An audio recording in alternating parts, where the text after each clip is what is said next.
Vexillology. It's the study of the history, design, and symbolism of flags. And I'm super into it now. I got kind of a thing for flags.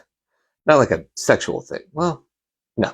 So I've always loved simple but meaningful and clever and symbolic designs like logos.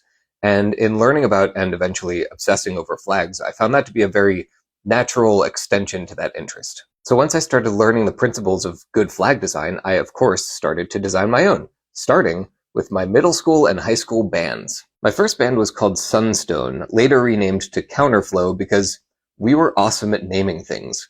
The original logo was of course a sun, and then the Counterflow logo was made up of black and white arrows going in opposite directions because I was literal as hell and I had no concept of subtlety. So the flag I designed features a sun and parts of black and white arrows facing in opposite directions.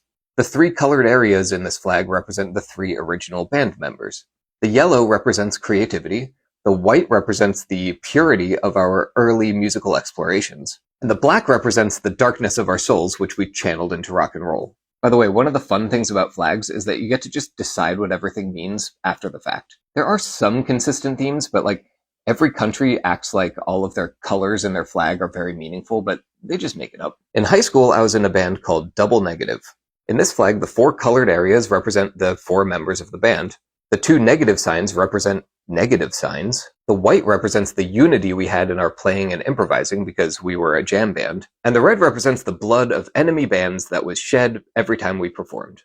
And here's how they look waving in the wind on a flagpole. I'd be proud to fly these babies in my front yard if I had a front yard. What do you think? You want to see more flags from me? Well, too bad if you don't, because it's definitely happening. I'm a vexillologist now.